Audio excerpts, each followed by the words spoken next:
Bismillahirrahmanirrahim. Assalamualaikum warahmatullahi wabarakatuh. Alhamdulillah wassalatu wassalamu ala Rasulillah wa ala alihi wa sahbihi wa mawalah wa la haula wa la quwata illa billah. Teman-temanku sekalian, para pendengar dan penonton, kami dari kelompok 4, mata kuliah Fikih, Riba, dan Goror, dengan tema Goror dalam perspektif fikih dan ekonomi. Kami dari kelompok 4 beranggotakan saya, Faisal, kemudian ada kawan saya Muhammad Arif Permana Sidik, kemudian ada Muhammad Arsy Andika, dan Solihatul Adawiyah. Mata kuliah ini diampu oleh dosen kami yang terhormat Bapak Muhammad Abduh, SSYMH. Latar belakang dari masalah ini.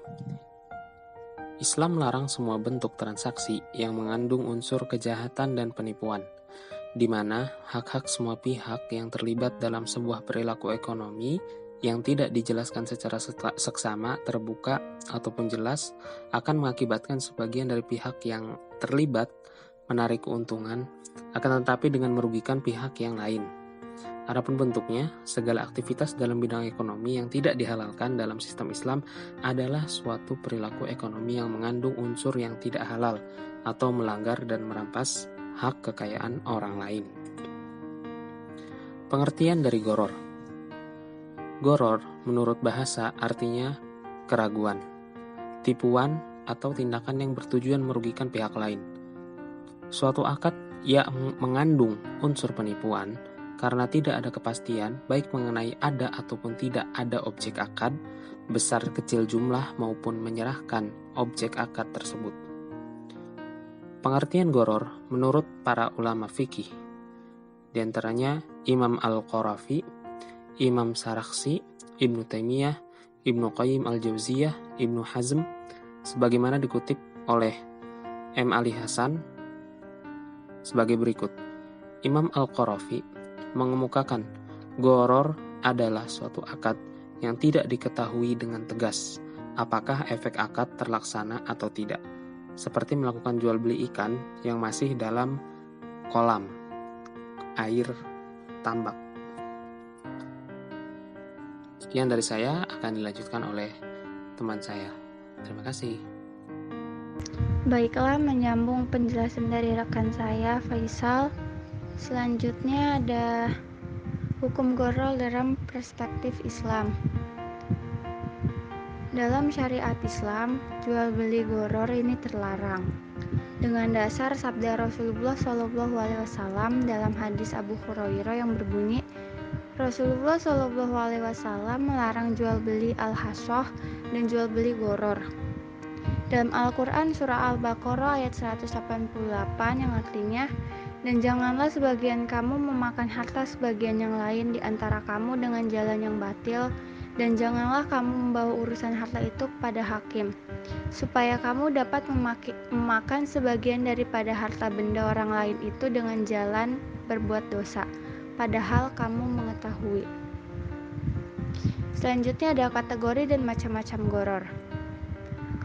Kategori goror itu terbagi menjadi dua, menurut Muhbakir Haji Mansur dalam bukunya Konsep-konsep Syariah dan dalam Perbankan dan Keuangan Islam. Yang pertama yaitu fasih.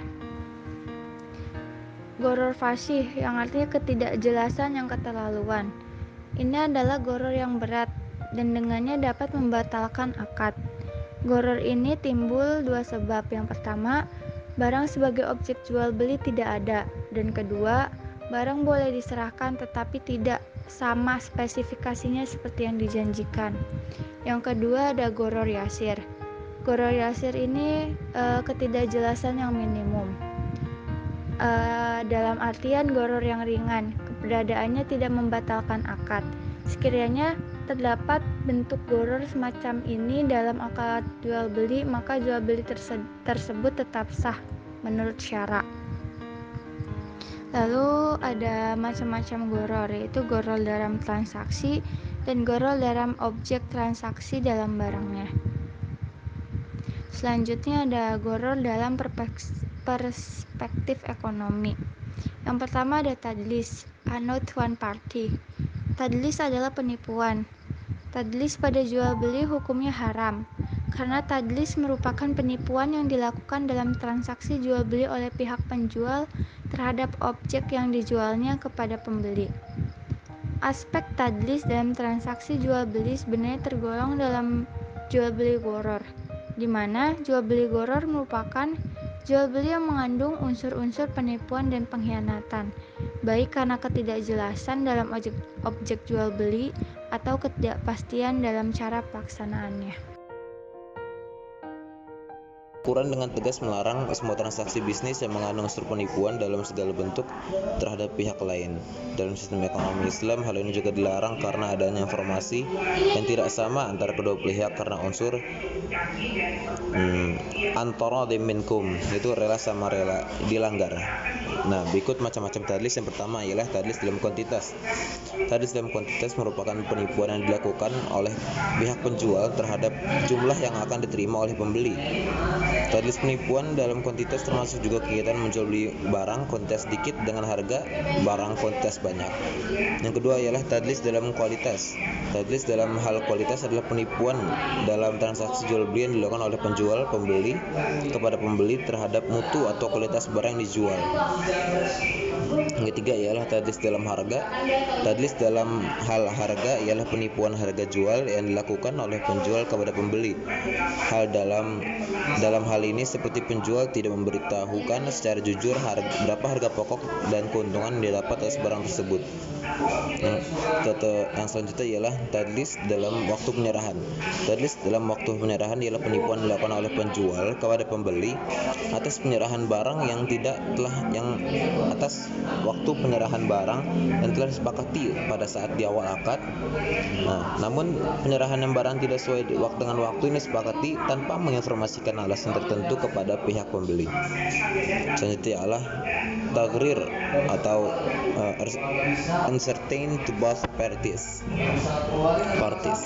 Gharar atau disebut taghrir adalah situasi di mana terjadi incomplete information karena adanya uncertainty to both parties, ketidakpastian dari kedua belah pihak yang bertransaksi, atau karena adanya satu pihak tidak mengetahui informasi yang diketahui pihak lain, atau unknown to one party atau asymmetric information.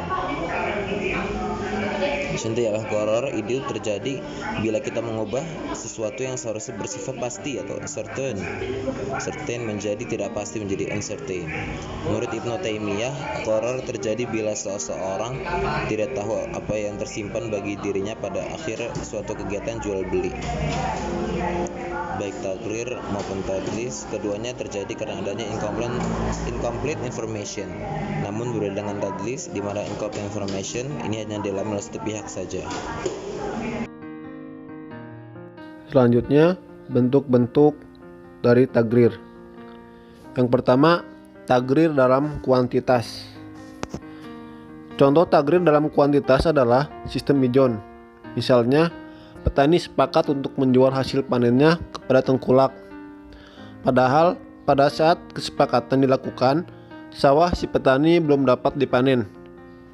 Dengan demikian, kesepakatan jual beli dilakukan tanpa menyebutkan spesifikasi mengenai berapa kuantitas yang dijual, baik berupa ton, kuintal, atau yang lainnya.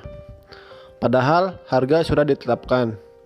Dengan demikian, terjadi ketidakpastian menyangkut kuantitas barang yang ditransaksikan. Yang kedua, taghrir dalam kualitas. Contohnya adalah menjual anak sapi yang masih dalam kandungan induknya.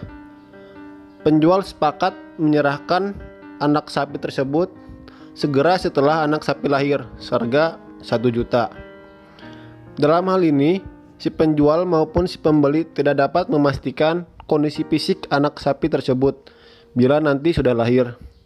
Apakah akan lahir normal, atau cacat, atau bahkan dalam keadaan mati. Dengan demikian, terjadi ketidakpastian menyangkut kualitas barang yang ditransaksikan.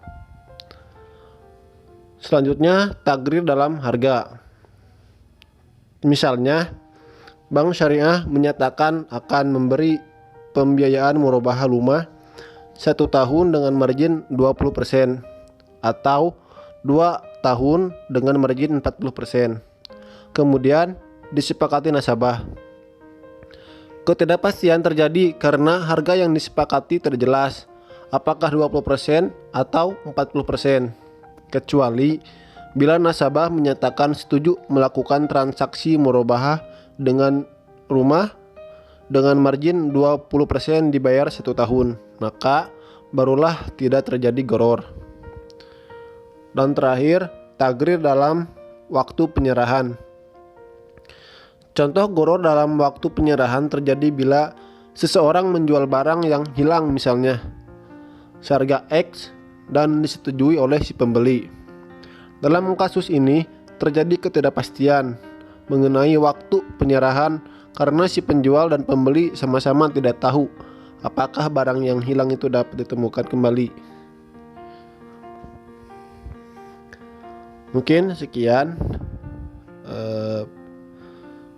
Saya akan membacakan kesimpulan. Gharar artinya keraguan, tipuan, atau tindakan yang bertujuan untuk merugikan pihak lain. Suatu akad mengandung unsur penipuan karena tidak ada kepastian, baik mengenai ada atau tidak ada objek akad, besar kecil jumlah maupun menyerahkan objek akad tersebut. Sekian yang dapat kelompok kami paparkan. Kurang lebihnya mohon maaf. Wassalamualaikum warahmatullahi wabarakatuh.